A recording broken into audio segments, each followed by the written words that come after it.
Hindi isipan ng laman, kundi ng Espiritu ang ginagamit ng Diyos sa ating pagbabasa, pakikinig at pagbubulay ng salita ng Diyos. Ang laman ay salungat sa Diyos.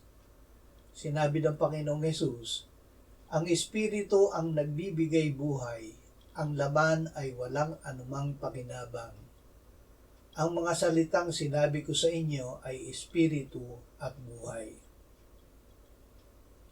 Ang tiwala ay huwag ilagak sa tao, kundi sa Diyos. Sa Panginoon ay buong puso kang magtiwala at huwag kang manalig sa sarili mong pangunawa.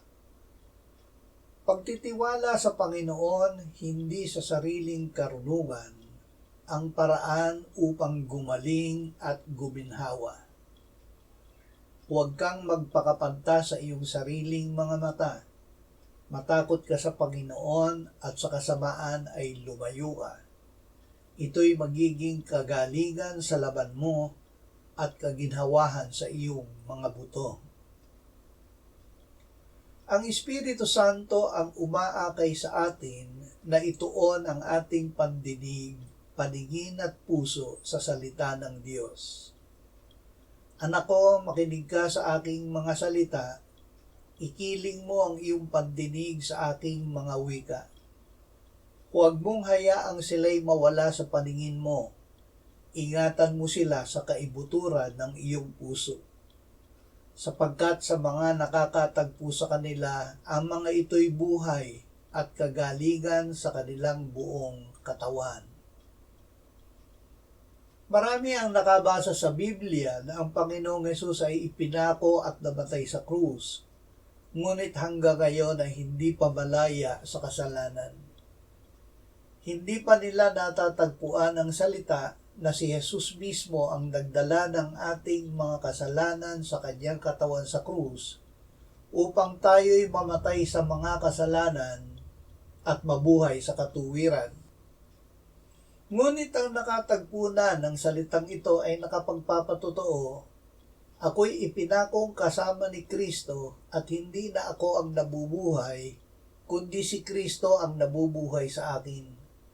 At ang buhay na ikinabubuhay ko ngayon sa laban, ay ikinabubuhay ko sa pamamagitan ng pananampalataya sa Anak ng Diyos na sa akin ay nagmahal at nagbigay ng kanyang sarili dahil sa akin. Marami ang nakabasa sa Biblia na si Jesus ay hinagupit at sinugatan. Ngunit hindi pa nila natatagpuan ang salita na dahil sa mga sugat ni Jesus ay gumaling kayo. Kalooban ng Diyos na magpagaling. Sinasabi sa awit 147:3, Kanyang pinagagaling ang mga may pusong wasak at tinatalian ang kanilang mga sugat. Gaya ng pag-ako ni Jesus ng ating mga kasalanan upang tayo ay mapatawad, inako din niya sa kanyang katawan ang ating mga karamdaman. Sinabi ni Propeta Isaias, tunay na kanyang pinasan ang ating mga karamdaman at dinala ang ating mga kalungkutan. Gayon may ating itinuring siya na hinampas, sinaktan ng Diyos at pinahirapan. Ngunit siya'y nasugatan dahil sa ating mga pagsuway, siya'y binugbog dahil sa ating mga kasamaan, ipinataw sa kanya ang parusa para sa ating kapayapaan, at sa pamamagitan ng kanyang mga latay ay gumaling tayo. Tayong lahat ay gaya ng mga tupang naligaw. Bawat isa sa atin ay lumihis sa kanyang sariling daan at ipinasan sa kanya ng Panginoon ang lahat nating kasamaan. Ito ay binigyang linaw ni Mateo nang sabihin niya kung bakit sa pangangaral ng salita ay nagpagaling ang Panginoong Hesus. Ito ay upang matupad ang sinabi ni Isaias, kinuha niya ang ating mga sakit at pinasan niya ang ating mga karamdaman. Laging kalakip ng pangangaral ng salita ng Diyos ang pagpapagaling. Bakit? Ang salita ng Diyos ay lumilikha ng pananampalataya na tumatanggap ng pagpapagaling na bigay ng Diyos. Sa Listra ay may isang lalaking nakaupo na walang lakas ang mga paa at kailan may hindi makalakad, sapagkat pilay na siya mula ng ipanganak. Nakinig siya sa pagsasalita ni Pablo. Nang titigan siya ni Pablo at makitang mayroon siyang pananampalataya upang mapagaling, ay sinabi niya sa malakas na tinig, "Tumindig ka ng matuwid sa iyong mga paa." At ang lalaki ay lumukso at nagpalakad-lakad. Nagkaroon ng lumpo ng pananampalataya upang mapagaling noong marinig niya ang salita ng Diyos na ipinangaral ni Pablo. Isinagawa niya ang kanyang pananampalataya sa pagsunod sa sinabi ni Pablo na siya ay tumindig. Hindi lamang siya tumindig, siya ay lumukso at nagpalakad-lakad. Marami ang paulit-ulit na humihingi ng patawad sa Diyos, ngunit hindi nakakatanggap ng kapayapaan. Ito ay dahil hindi pa nila nakikita sa salita na kay Jesus ay mayroon tayong katubusan sa pamamagitan ng kanyang dugo na kapatawaran ng ating mga kasalanan. Sinasabi din ng salita na kung ipinapahayag natin ang ating mga kasalanan, ang Diyos ay tapat at matuwid na magpapatawad sa ating mga kasalanan at tayo'y lilinisin sa lahat ng kalikuan. Mapapanaligan natin na ang kapatawaran ay tinanggap na natin sa sandaling ito ay ating ipanalangin.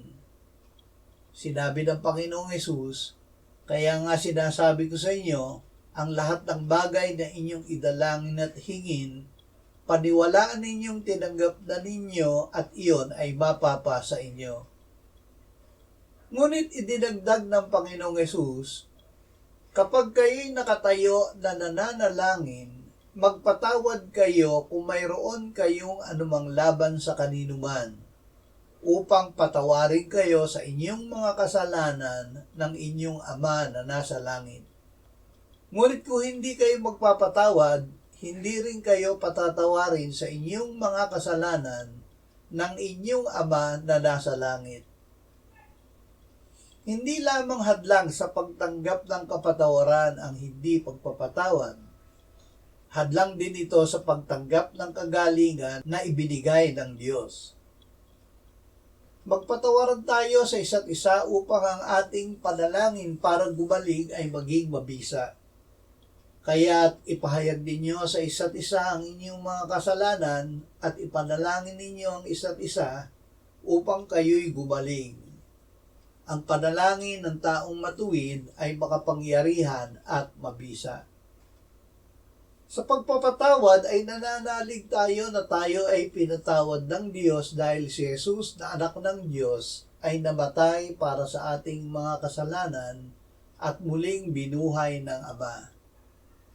Mararanasan natin ang katotohanan na ang sino mang nagpapahayag na si Jesus ay anak ng Diyos, ang Diyos ay nananahan sa Kanya at siya ay sa Diyos.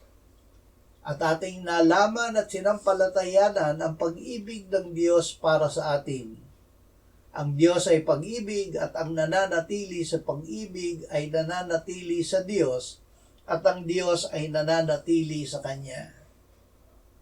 Kaya't mararanasan natin na ang Diyos na nagbibigay ng buhay at nagpapagaling sa atin ay kasama natin dahil siya ay nananahan sa atin.